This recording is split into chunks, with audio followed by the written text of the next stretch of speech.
Good morning to you. This is Talk Breakfast with me, Gillian Hartley-Brewer. Thank you very much indeed for your company this morning. Delighted to be joined now by, the woman of the hour today, given that we are facing teacher strikes today. We are expecting, thousands upon thousands of schools to be affected and millions of pupils.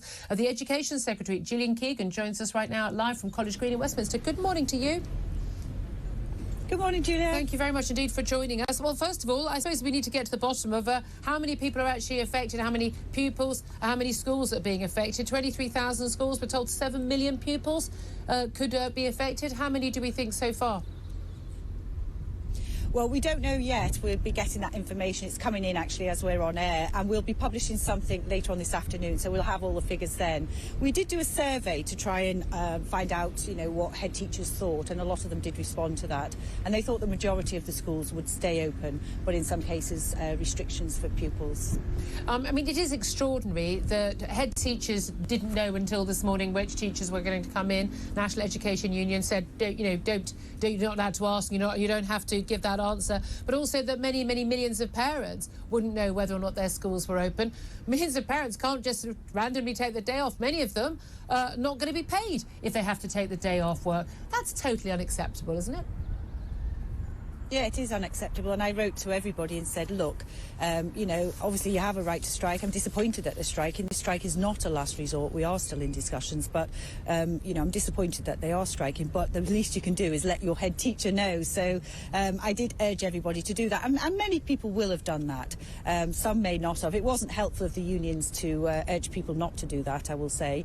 But, head teachers and our school leaders have been doing an amazing job to try and keep our schools as many open as possible for as many children as possible. OK, you've been meeting with the National Education Union as recently, I think as yesterday. You say it's not a last resort, negotiations still open. The next strike day isn't for another month. What negotiations are still open? What is there still left to discuss? Are you going to give them a pay rise or aren't you? Well, I met them for an hour and 10 minutes on Monday, so that was the last meeting. It was very clear at that meeting that they said, look, this strike, there's no way to stop this strike, it's going ahead. But what they did say is there's 28 days between, this strike and the next strike action. So we do have some time for those discussions. What we've said very clearly is, look, we are not able to give inflation or inflation-busting pay rises. What we're focused on as a government is getting inflation down so that everybody benefits. We can't just give massive pay rises to, proportion of the workforce that everybody else doesn't get, and then prolong inflation longer. That would be economically incoherent. So we've said that's not what we're doing.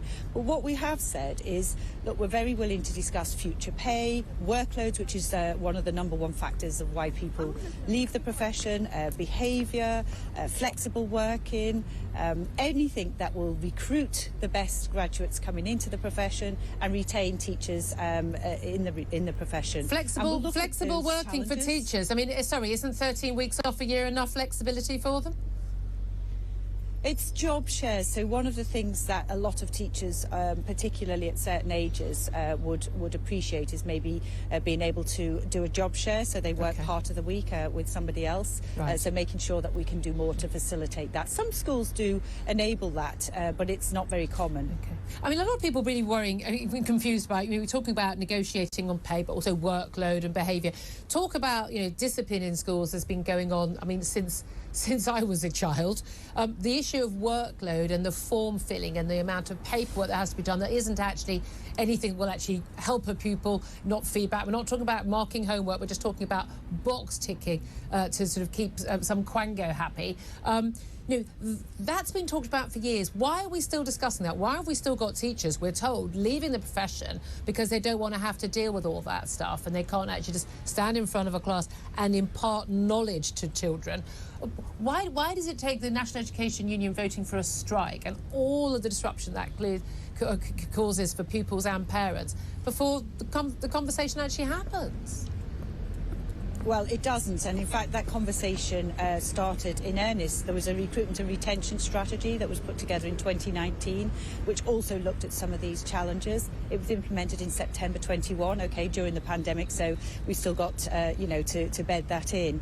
But during that, they looked at workload, and they actually took 5 hours a week out of the teachers' workload by looking at improvements and how they could, reduce bureaucracy. But there is still more that we can do, and there's also technology that can play a role in better assisting teachers as well, and we can do more on technology, we think. I spoke to Chris McGovern of the Campaign for Real Education, a former head teacher himself, earlier in the show, and he was pointing out that actually we should be paying good teachers more, but we should be paying bad teachers less, and not actually encouraging them to stay in the profession as it is at the current time in state schools. That's it. This is the level, this is what you do, that's what you get paid. He says we spend more per head of pupils in the schools than many other very successful countries in terms of their education, but we're not getting the same sort of educational skill levels, and partly that's down to the fact we spend a lot of money on stuff that doesn't really improve education, like classroom assistants. Do we need to get back to basics a bit on this and just have highly qualified, really motivated, good teachers, paid well, doing the job on their own in the school, children all facing, listening, learning, and get back to basics? And then we could save a bit of money from people we don't need in the classroom or in schools and pay the good teachers to do the job we want them to do. Well, we do have highly qualified teachers. I mean, you have to have a degree and a master's degree to come into the profession. And I know someone who got grade D A levels who's a teacher. Well, I mean, not everybody's A-level results will have been the best, but the reality is there are standards, and we do recruit, I think, very, very good graduates. We put a lot more into teacher training, particularly in those early years. One of the retention challenges was in the first 5 years of the profession, and so we put a lot more effort into the first 2 years, making sure that they're supported better as they start in the classroom, and also making sure they have a mentor and somebody to support them. So whatever the challenges that we see before us, we have shown, and this is people before me as well, we're very willing to work together constructively to address those. But this strike action has been about it's moved actually. First of all, they said they were unhappy because they wanted an extra £2 billion funding for schools. That was the very first letter I got from the unions when I started on the 25th of October. We got that and secured that in the autumn statement, so that all the pay rises, which are 5% for experienced teachers, 8.9% for new teachers, are fully funded within the school budget. So we made sure that that happened.